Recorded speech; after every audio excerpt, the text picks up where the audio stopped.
Bueno, ya estamos de nuevo.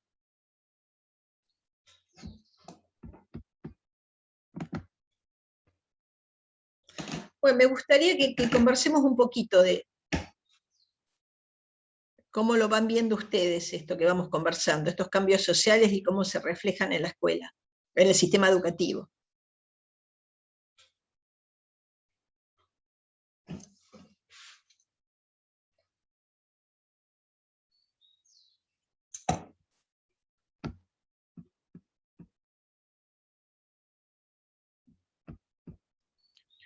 Hola, profe. Yo tenía una consulta. Decime, Man. Me quedó en duda, ayer estaba leyendo una compilación de Irene Uchi y hablaba sobre factores verticales y horizontales y no me quedó muy en claro la diferencia Claro, esto entre... de las tendencias, de las tendencias, Claro, claro, eso es lo que plantea Tiramonti. ¿Qué va a decir? Que en todo momento histórico, siempre dentro de los sistemas educativos se van a dar como dos movimientos, dos tendencias, ¿no? Una, y estas se van a dar en forma simultánea. Hay como una tendencia a la unidad, piénsenlo, como la tendencia a la unidad es una tendencia a que el sistema esté integrado, que sea más homogéneo. Ahí sería un sistema donde estaría segmentado, digamos. Va a haber distintos niveles, digamos, nivel primario, nivel secundario, nivel terciario, inicial, pero el sistema tiende a estar unificado, a ser homogéneo.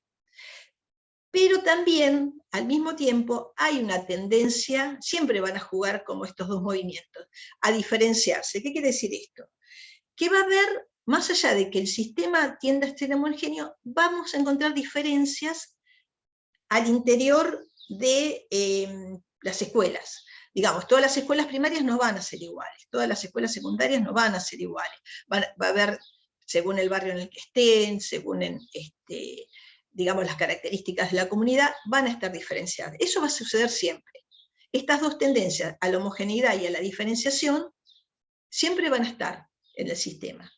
Es como, imaginen, a ver qué imagen pueden tener, como que se integra y se desintegra, digamos, lo homogéneo tiende a estar más integrado y a la diferenciación es a que haya diferencias. Esto va y viene siempre. Pero ¿qué es lo que dicen? Que estas tendencias, que siempre van a estar, cuando la sociedad está fragmentada, estas diferencias se van a agudizar de tal manera que el sistema parece fragmentado, digamos. Las diferencias se convierten en pedacitos, digamos. Hay más como más una cosa desintegrada. Incluso lo que va a decir es que, pensándolo entre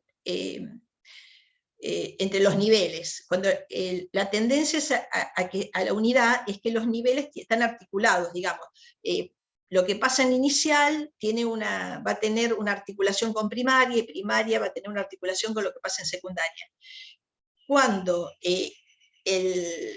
la diferenciación es muy, muy notable, esa articulación se va rompiendo, y en los sistemas educativos, cuando están fragmentados, esta articulación está como muy desintegrada, muy rota. Son dos conceptos que no son tan fáciles de entender, esto de las tendencias, a la unidad y a la diferenciación, pero piensen como el sistema como algo vivo, que no es estático, como que está en movimiento. A ver, no sé si se puede llegar a entender. entonces podríamos decir que la fragmentación es una tendencia horizontal y la segmentación tiene que ver más con lo vertical. En realidad, Sí. sí, en realidad se va digamos, estas tendencias van a estar dadas siempre. Yo acá, mira, les voy a ir a ver si lo podemos ver y entender entre. Vamos a volver a las tendencias.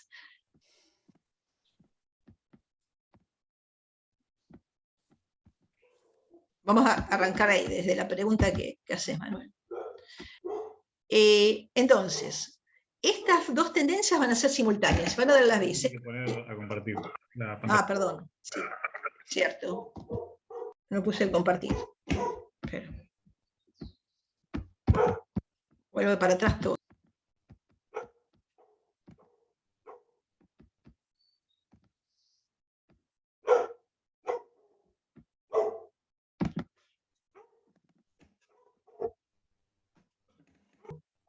¿Qué pasó? No me está respondiendo, vamos a darle tiempo. Ah.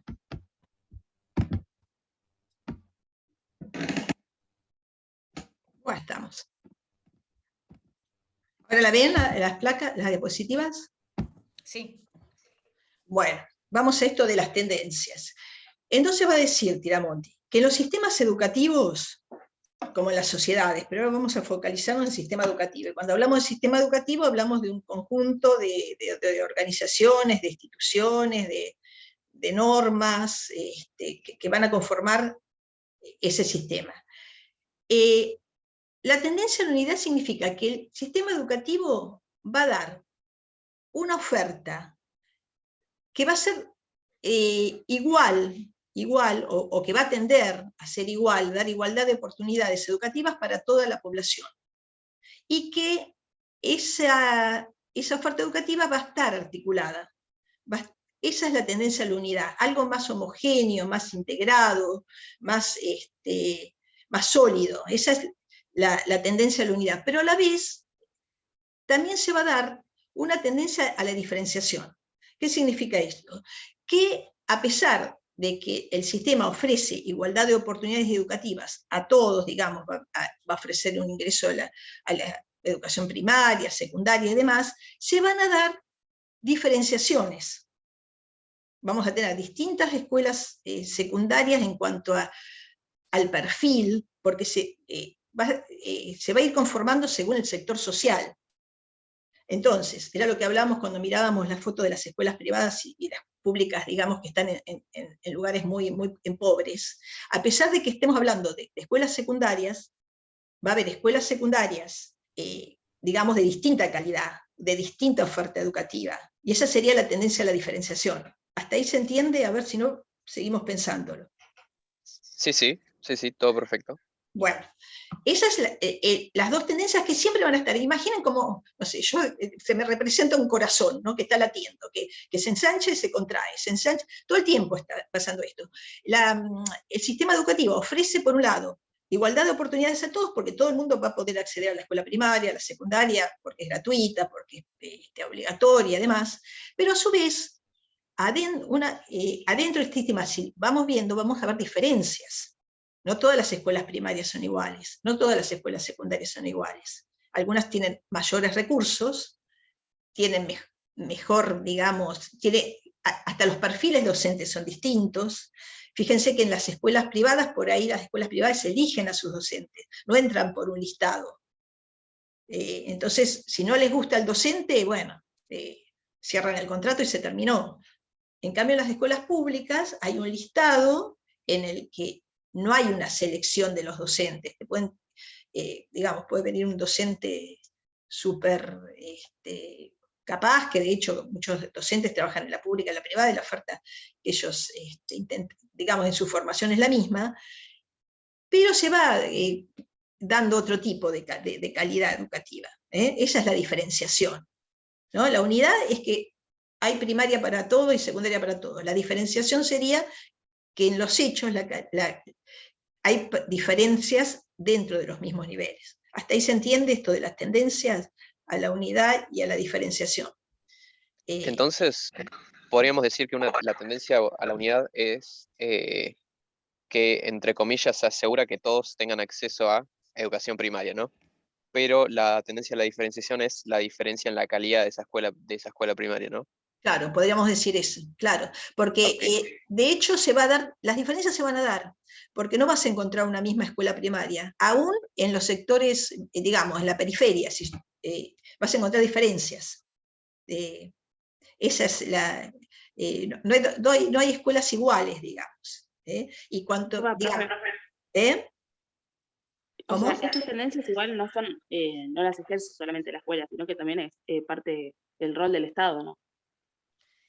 Es, digamos, el Estado, en la medida que esté más presente, haya más recursos, digamos, económicos, digamos, esta tendencia a la diferenciación se va a cortar, digamos, va a quedar más débil, porque en realidad cuanto más presencia del Estado, cuanto más, digamos, apoyo económico, capacitación docente, la tendencia a la diferenciación se va a ir acortando, no va a desaparecer, pero no va a haber una brecha tan grande, ¿se entiende? Cuando pensamos en los primeros años fundacionales del sistema educativo, esta tendencia a la unidad y a la diferenciación, digamos, si bien estuvo siempre, predominaba una tendencia más fuerte a la unidad, digamos, eran bastante parecidas las escuelas y la oferta educativa. Hoy esta tendencia a la unidad está cada vez más, digamos, más débil. No sé, ¿se entiende esto? Sí, sí, perfecto. Bueno, entonces, pero además dice que estas tendencias tendrían dos dimensiones de análisis, las podríamos mirar. Que la tendencia a la unidad horizontal, cuando vemos una tendencia a la unidad horizontal, vamos a decir que es una oferta curricular que es bastante parecida dentro del sistema educativo. Y cuando hablamos de estas cuestiones horizontales, ¿a qué se está refiriendo Tiramonti? Digamos, a los contenidos curriculares, digamos, a los recursos. Cuando habla de dimensión horizontal se refiere a eso, y cuando habla de dimensión vertical se va a referir a mirar en cuanto a la conducción, ¿no? Del sistema. Por ejemplo, la conducción, digamos, las supervisiones, la presencia del Estado en observar cómo están funcionando las instituciones del país. Entonces, en la tendencia a la unidad horizontal, la oferta curricular es, como decíamos, es bastante parecida y homogénea dentro del sistema educativo. Cuando hay diferencia en lo horizontal, vamos a encontrar diferencias dentro de un mismo nivel educativo, entre las formas, esto que hablamos recién, ¿no? Ofertas curriculares de mejor calidad o de menor calidad, en cuanto a los contenidos, en cuanto a los recursos. Y cuando esta diferenciación horizontal, digamos, está muy marcada, vamos a decir que el sistema está segmentado, ¿sí? Y cuando es muy extremo, ya vamos a llegar a niveles de fragmentación. Acá lo importante, porque entender esto de las tendencias y a su vez las dimensiones, a lo mejor se les puede complicar. Lo que ustedes tienen que tener claro es este pasaje que se está dando a partir de los años 80 entre una escuela, un sistema educativo segmentado a un sistema educativo que se ve ya con un perfil de segmentación, que es un grado casi de desarticulación cada vez más intenso. Eso es lo que importa mucho, que es lo mismo que está pasando en las sociedades. Lo que pasa en las sociedades pasa en el sistema educativo. Yo sé que esta comprensión de las tendencias y de las dimensiones cuesta poder terminar de conceptualizarlo, pero no se enrosquen demasiado, traten de verlo en las dos dimensiones son ofertas de la escuela. Pues a mí tengo como, para ver si lo entiendo, sí. O sea, la segmentación es una oferta de la escuela y la otra también, o sea, o la segmentación es lo que estaría bien y lo otro estaría mal, no llego a... En realidad, lo segmentado, esa segmentación siempre está, digamos, siempre estuvo y va a estar. El tema es que La fragmentación. lo que estamos asistiendo es un proceso en donde esa segmentación se va a fragmentar, digamos. La segmentación siempre va a estar. Lo que sucede es que dentro de cada nivel o de cada universo, por decirlo así, para poder entenderlo, se empiezan como a craquelar, como a romper, a aparecer cuestiones de mayor fractura. Digamos, las clases sociales que podríamos identificarlas como el segmento, como una pirámide que está segmentada. Imaginen una pirámide, las clases sociales, la típica de la sociedad, digamos, del Estado benefactor, o la sociedad que es siempre la imagen de la pirámide que está segmentada en clases, está deviniendo en que adentro de cada clase social se craquela, se rompe, se fractura, y eso sería la fragmentación. Y como se ve, eso se traduce en las realidades educativas, donde lo que decíamos antes, en la fragmentación es como un espacio en que adentro se empieza a ver cada vez más las diferencias, y comienza a ser como lógicas distintas, pedacitos que tienen sus propias miradas, sus propias lógicas, sus propias formas de ver el mundo, sus propias referencias culturales. Por ejemplo, cuando hablábamos, no sé, de una escuela privada a la que acceden los niveles altos, vamos a ver que no es una sola escuela. Están las de alto target, que tienen sus propias miradas culturales, y a lo mejor tenés escuelas privadas, también con a las que acceden ciertas clases sociales, pero ya empieza a haber diferencias. Eso es lo importante entender entre el segmento y el fragmento, ¿no? Como que dentro de cada segmento se quiebra, todo se quiebra, y hay pedacitos de múltiples ofertas. Y dentro de cada uno de estos fragmentos, si estamos pensando en estos sistemas fragmentados, tanto las familias como los alumnos construyen su propia subjetividad, su propia mirada del mundo, sus propias lógicas. Es como, hay un ejemplo que a mí me gusta, como la gente que vive toda la vida en un country. Hay chicos que se han socializado en los country y no tienen ni idea de lo que sucede afuera. Yo había leído una vez una nota periodística que me pareció súper interesante, que los chicos que habían vivido toda la vida en el country, tienen la escuela en el country, tienen sus diversiones en el country, cuando tuvieron que salir al mundo, a los 20 años, ir a la facultad, y a lo mejor, realmente fue todo un aprendizaje, un desconcierto, porque es como concebir al mundo dentro de un universo muy particular. Y eso sucede dentro de los fragmentos.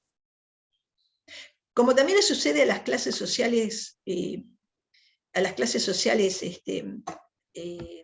castigadas económicamente. A mí me ha pasado trabajar en escuela de los márgenes y llevar a los chicos al centro para una salida educativa, y realmente que les causa algunos miedos, porque quizás no han salido nunca a su barrio, por temas económicos, porque el colectivo está muy caro, porque culturalmente la familia no sale, y realmente conocer otros mundos, más allá que es interesante y es positivo, realmente es como algo bastante, no diría traumático, pero no es tan fácil, digamos. O sea que esto tanto de los que viven en el country, cerrados en sí mismos, como los que pueden vivir en un sector, digamos, periférico y empobrecido, y no haber salido por años, no es cuento, chicos que no conocen el mar viviendo en Mar del Plata. Esto que siempre por ahí se dice mucho, pero es verdad, hay chicos que tienen a lo mejor 8 años y no han conocido el mar, y viven en Mar del Plata. O sea que esos mundos quedan muy cerrados en sí mismos, esos fragmentos que se dan también tanto en la clase alta como en la clase baja. Y dentro de la clase baja hay chicos que sí pueden ir al mar, porque la familia todavía a lo mejor tiene, aunque sea un trabajo precario, pero lo tiene. Y bueno, Esto como para dar ejemplos más concretos. A ver cómo lo van viendo. Yo sé que cuando lo lean, en Tiramonte les va a resultar algo como un poquito complicado, quizás al principio de entender, pero no se enrosquen mucho con eso. Lo importante es que puedan conceptualizar que hay un tránsito, a partir de los años 50, 60, de un sistema educativo segmentado a un sistema educativo que tiende a la fragmentación, como es lo mismo que le pasa a la sociedad. Esto, profe, esto que estás explicando, creo que lo puedo relacionar a algo que estaba leyendo ayer, que decía que con esta tendencia a las diferencias, a la fragmentación, no solo hay como una marginalización de las clases más bajas, sino que también de las clases altas, como que cada uno se cierra más en su ámbito, por así decirlo, entonces ninguna de las dos clases conoce a la otra en ese sentido. Claro, eso es muy interesante lo que decís, Manuel, porque sí lo dice Tiramonti, porque se está dando un fenómeno de esto, de desconocimiento, digamos, del mundo como algo interrelacionado, ¿no? Cada clase o cada experiencia se va cerrando en sí misma. Y esto, hay como un desconocimiento del otro. Y tampoco, un desconocimiento, y también un poco esto de la individuación que hablábamos antes, como que tampoco me importa mucho lo que le pase al otro. Digamos, que a veces se va cerrando en sí mismo. Por causas diferentes. Una puede ser la causa no sé, del miedo al futuro. Yo, bueno, sálvese quien pueda, yo me voy a formar. Si yo puedo salvar a mi hijo y lo puedo mandar a una escuela que yo creo que es privada, aunque me cueste un montón, para que pueda tener una mejor formación, porque todavía creo que la educación puede darle alguna chance, lo voy a hacer, no me importa. Ya no pienso en un proyecto colectivo de un país que tiene que fortalecer su educación pública. Esto le ha pasado mucho a los profesionales, digamos, de una generación que creían en la educación pública, pero cuando empezó a ver el deterioro a partir de los 80 de las escuelas públicas, el que podía, que también lo dice el texto de Tiramonte, transfirió, digamos, o eligió que su hijo vaya a una escuela privada, aunque no sea las de alto target, pero una escuela privada, porque decía, bueno, va a tener clase todos los días, va a tener una mejor calidad educativa, porque ya este miedo al futuro empezaba a hacerse palpable, porque ya se veía que el peligro de la desocupación, el que si no estás formado quedás como fuera del sistema, y además hay como un miedo latente en que cualquiera podemos caer, digamos, en la marginalidad. Quizás no en la marginalidad absoluta, pero yo soy clase media, alquilo, de pronto me dejan sin trabajo porque la fábrica cerró. Y yo trabajo en la fábrica o trabajo en una empresa, cierra la empresa y ¿dónde voy a vivir? No consigo trabajo. Entonces, estas experiencias que uno las va viviendo en los últimos años, cada vez con más frecuencia, producen un miedo colectivo. Un miedo muy grande al futuro. Y también como una involución, porque ahora es como que la segmentación también es como un proceso es el proceso anterior a la fragmentación, pero también tiene que ver con el deterioro de la sociedad. Porque ahora, ¿no? O sea, como un proceso... Claro. Todo tiene que ver, siempre llegamos a lo mismo, al avance del capitalismo. Claro. De un capitalismo extremo, donde cada vez más deshumanizado, donde ya no importa qué le pasa a la mayoría de la gente, y esto nos va penetrando en nuestra subjetividad también, aunque no nos demos cuenta, que es el avance del capitalismo como sistema en una etapa del capitalismo que se está desmadrando todo, porque en el mundo se está desmadrando este modelo capitalista. Es como un monstruo que se creó que ya no se sabe bien cómo... No se maneja, no hay manera de dominarlo. Claro, digamos, porque los sectores de poder que a lo mejor podían, el gobierno es un pichi, los gobiernos de turno, en realidad. Y el otro día la profesora Irene decía eso, que el Estado perdió poder ya, o sea, que no tiene... Me remontaba cuando hablábamos del poder del Estado, la educación en manos del Estado y la homogenización de la educación. Claro. Como que ya el Estado no tiene injerencia y no puede dominar, no puede manejar nada. Eso decía Irene el otro día en la... No, pues tenemos que deconstruir también esa idea de que el gobierno tiene el poder, Claro. el gobierno de turno.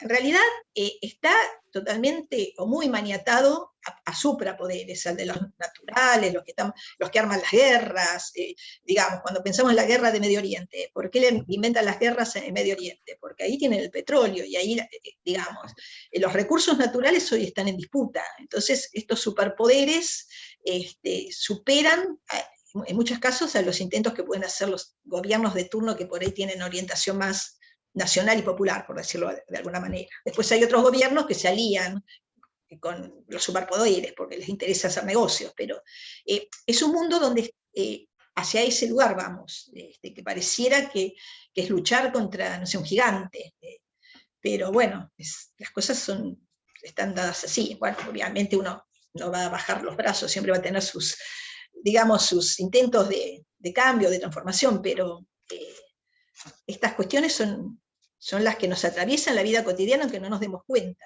aunque nos parezca que no, que son cosas externas a nosotros, no nos condicionan la vida. Y los miedos que tenemos a nivel social, porque tendremos nuestros traumas, nuestras neurosis individuales que tenemos todos, pero hay cuestiones sociales. Y todo el tema de la pandemia futuro, también, ¿no? Muchos hablaban de la pandemia como una cosa producto del capital, el tema de todo eso, ¿no? Que habrá distintas posturas y demás, pero se habló, yo he escuchado, así que el tema de la pandemia también es producto de todo lo que estamos viviendo y más dominación. Digamos, se analiza también que la pandemia, digamos, esto de no respetar lo ecológico impresionante, y entonces estas pestes, estas cuestiones, estas enfermedades, tienen que ver con una... entonces, bueno, esa hipótesis que circula, porque además los medios buscan medios alternativos, ¿no? Por eso es tan importante elegir desde dónde yo me voy a informar. Son los que por ahí están hablando y haciendo una relación entre la pandemia y el avance del capitalismo, que no respeta el tema desde lo ecológico, no da más, digamos, no da más, el planeta no da más, con la tala del calentamiento global. Bueno, todo esto tiene que ver también con la pandemia, y que no va a ser la última, me parece, porque si esto no para... pero bueno, ahora justamente el G20 mundiales intentan ponerse de acuerdo, porque hace muchos años que hay G20, pero sin embargo... Falta un poquito para que termine, me parece, no alcanzo a ver, pero creo que un minuto, ¿no? Sí. Yo sé que quizás esto de las tendencias y por ahí les resulta complicado, pero traten de tener una idea global del texto. Después van a ver que Sarabi va a hablar de las desigualdades educativas, eso no es complicado, cómo esto se transforma en desigualdades educativas, ¿no? Donde va a haber chicos que transitan su escolaridad con diferentes modos, ¿no? Y que muchas veces las desigualdades sociales se convierten o se traducen en desigualdades educativas, chicos que repiten, que abandonan, fracaso escolar entre comillas, que es como decir, bueno, el fracaso está en los chicos, pero en realidad es un sistema que no ayuda si sos pobre, digamos. Es complicado transitar la escuela siendo pobre, y no estás en las mismas condiciones, lo que venimos hablando a través de la meritocracia, ¿no? No es tal como dice la teoría del capital cultural, que depende de vos mismo, de tu éxito, tu fracaso. Las condiciones sociales a veces determinan tu tránsito por la escuela, cómo vas a vivir esa experiencia educativa. Me gustaría, no sé, tendríamos que tener más tiempo para seguir hablando de esto, pero traten de darle una lectura global que les quede esto del tránsito entre la sociedad con características de segmentación a una sociedad donde aparece esta fragmentación, y que todo tiene que ver con lo que sucede en la sociedad y se va a traducir en el sistema educativo. Bueno, no sé si alguien, a ver, acá tengo un chat, ¿hay algo nuevo? Rocío dice, sobre todo en la primera parte de la pandemia. A ver, Rocío, ¿a qué te referís con la primera parte de la pandemia? No, cuando estaba hablando del tema de la gente que se había, digamos, que perdía su trabajo y que no, digamos, se quedaba en una situación precaria, y bueno, con la pandemia que cerraron toneladas de... Bueno, también, claro. Se notó más, creo, fue más evidente. Claro, fue más, es verdad. Dejó, lo que ya estaba quedó más expuesto, digamos. Y realmente la situación social es muy crítica y económica, y bueno, y esto es en el mundo, porque a veces tratemos siempre de pensar en forma global, Latinoamérica, Argentina, en nuestro barrio, digamos, de ir analizando y todos van a ver que tiene un hilo, no es que esté desarticulado. Digamos, lo que pasa en el mundo tiene repercusión en América Latina, y tiene repercusión en nuestro país, y tiene repercusión en nuestra comunidad, en nuestro barrio y en nuestra vida. No estamos desarticulados de eso, ¿no? De que nos impacte, nos atraviese las cuestiones mundiales. Y la desocupación, aunque no la vivamos por suerte, quizás en este momento, ojalá que no la vivamos nunca, en nuestra familia o en nuestra vida personal, es un fantasma que todos tenemos, ¿no? Quizás no, los que ya tengamos los pocos, entre comillas, privilegiados, que tengamos un trabajo fijo, con respeto de los derechos laborales, tenemos miedo que nuestros hijos ingresen a un mundo donde eso no va a pasar, y nos da miedo que va a ser de nuestros hijos. Y esto está pasando al mundo. Bueno, el otro día salió la serie El Juego del Calamar, como un ejemplo de lo que está pasando en el mundo. Es una serie, no sé si alguien la vio. Sí, sí. ¿Quién la vio? ¿Elías? No. Yo, Manuel. Ah, Manuela, ¿viste? ¿Viste qué te parece? ¿Tiene que ver con esto? Coincido con que es un buen ejemplo de la diferencia de clases. Me parece un excelente ejemplo. Lo hice él. Lo Sí, voy a usar de ejemplo si tengo la oportunidad. Sí, además la crueldad, ¿no?, del sistema, ¿no? La crueldad del sistema, porque queda muy... Sí, la marginalización extrema. Sí. Porque encima siendo ficción está exagerado, ¿no? Que tienen que recurrir bueno, a participar para los que vieron a ese juego, bueno, que tiene condiciones extremas, ¿no?, de vida o muerte, y que la gente recurra a eso en esperanza de opciones más justas que en la sociedad. Claro, gente desesperada, ¿no? Porque ahí ves la desesperación. La verdad es fuerte, para mí es excelente, está muy bien hecha, y creo que muestras una fotografía de esta sociedad en este estado del capitalismo extremo, ¿no? Y cómo va quedando. Fíjense que es una película coreana, pero uno puede sentirse totalmente identificado con lo que nos pasa hoy en Argentina, porque pasa en el mundo. Estos fenómenos así de...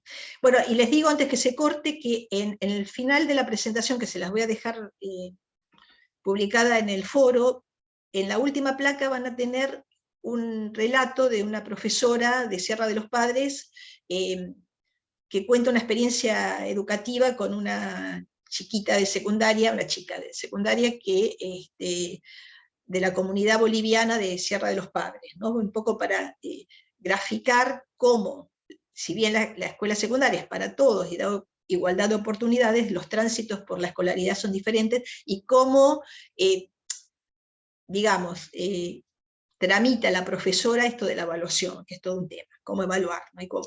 y cómo ser justos en la evaluación, cuando somos conscientes de las diferencias sociales. Así que bueno, si llegan al final de la presentación y tienen ganas, métanse en el link y van a acceder un poco a la experiencia de esta profesora. Porque bueno, es interesante, porque además de las diferencias, digamos, de pobreza, hay un condimento más que tiene que ver con lo cultural. Las familias migrantes, que además de todo, digamos, lo que tienen que remarlo, tienen que también remar con las diferencias culturales de los lugares a los que llegan, ¿no? Entonces, en este caso, las familias bolivianas, que sabemos que en la zona de los Sierra de los Padres hay mucha comunidad boliviana porque se ocupan de tareas agrícolas, los chicos tienen que hacer un doble esfuerzo, ¿no? Porque en muchos casos en la familia se habla aymara, ¿no? Y entonces, bueno, hasta eso, ¿no? Desde lo lingüístico hay muchas diferencias. Por eso hay mucho para hablar, ¿no? Mucho para hablar. Y esto de las migraciones también tienen que ver con el mundo. Bueno, en la serie de el juego me iba a salir del tiburón, del calamar. ¿Del calamar era? Sí, bueno, ahora se me fue el nombre. Sí, sí. Viste que está el tema de los migrantes, que hay un personaje que es